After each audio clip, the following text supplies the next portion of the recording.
بسم اللہ الرحمن الرحیم۔ حدیث پاک ہے، رسول پاک صلی اللہ علیہ وآلہ وصحبہ وسلم کا پاک فرمان، جس کو نقل کرنے والے سیدنا ابو ہریرہ رضی اللہ تعالیٰ عنہ وہ فرماتے ہیں کہ رسول پاک صلی اللہ علیہ وسلم نے فرمایا کہ 7 چیزیں ایسی ہیں جو انسان کو ہلاکت کے اندر مبتلا کر دیتی ہے۔ حضور صلی اللہ علیہ وسلم نے فرمایا کہ ان سے بچو۔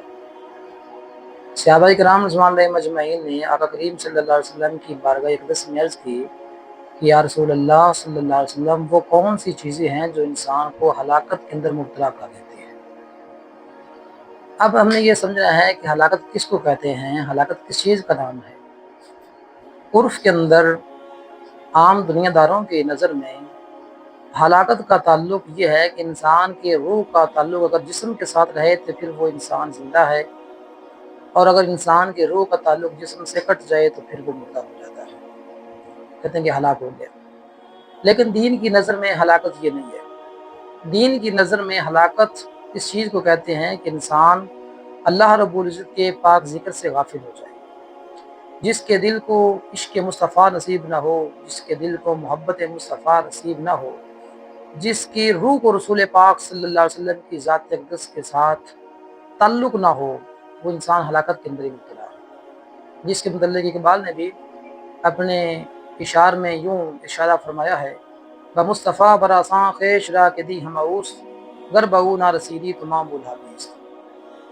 انسان اگر اپنے آپ کو حضور نبی کریم صلی اللہ علیہ وسلم کی پاک ذات تک پہنچا دے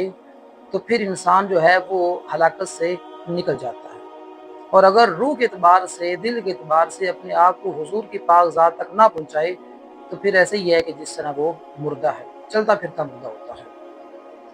تو صحابہ کرام رضوان اللہ مجمعین نے عرض کی یا رسول اللہ صلی اللہ علیہ وسلم، وہ کون سی چیزیں ہیں جو انسان کو ہلاکت کے اندر مبتلا کرتی ہے؟ تو آقا کریم صلی اللہ علیہ وسلم نے سب سے اول نمبر پر یہ فرمایا کہ سب سے پہلی چیز جو انسان کو ہلاکت کی طرف لے جاتی ہے وہ اللہ رب العزت کی ذات اقدس کا شریک ٹھہرانا۔ وہ وحدہ لا شریک ہے۔ جس وقت کوئی آدمی کسی شے کو مالک کریم کی ذات پاک کا شریک ٹھہرائے گا وہ اس طرح ہی ہے کہ جس طرح وہ ہلاک ہو گیا ہے۔ دوسرے نمبر پر میرے پاک رسول صلی اللہ علیہ وسلم نے فرمایا ہے کہ جادو کرنا، جو آدمی جادو کرتا ہے یہ شیطانی فعل ہے۔ حضور نے فرمایا ہے کہ وہ چیز انسان کو ہلاکت کی طرف لے جاتی ہے۔ تیسری چیز آقا کریم صلی اللہ علیہ وسلم نے فرمایا ہے کہ جس شخص کو قتل کرنا اللہ رب العزت نے حرام کیا ہو اس کو قتل کر دینا، یہ بھی انسان کو ہلاکت کی طرف لے جاتا ہے۔ اور پھر میرے پاک رسول نے فرمایا ہے کہ یتیم کا مال کھانا، یتیم کے مال کے متعلق قرآن پاک نے سختی سے اس کی وعید کو بیان فرمایا ہے، ان الذین یأکلون اموال الیتامی ظلما انما یأکلون فی بطونہم نارا،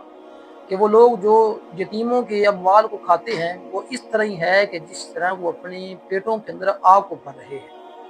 تو فرمایا کہ یتیم کا مال کھانا، اس سے بھی انسان ہلاک ہو جاتا ہے۔ اور پھر میرے پاک رسول نے فرمایا کہ سود جو ہوتا ہے یہ بھی انسان کو ہلاکت کی طرف لے جاتا ہے، بلکہ حدیث پاک کا مفہوم یہ ہے کہ جو آدمی سود کا کاروبار کرتا ہے، لین دین کرتا ہے، معاملات کرتا ہے، اس کے اوپر اللہ رب العزت کی لعنت ہوتی ہے۔ اور پھر فرمایا کہ جنگ کے دن جس وقت دشمن سامنے کھڑا ہو تو پیٹ پھیر کر بھاگنا، یہ بھی انسان کو ہلاکت کی طرف لے جاتا ہے۔ اور 7ویں نمبر پر جو انسان چیز کو ہلاکت کی طرف لے کے جاتی ہے وہ ہے کہ بھولی بھالی پاک دامن عورتیں جو ہیں ان کے دامن کو داغدار کرنے کے لیے،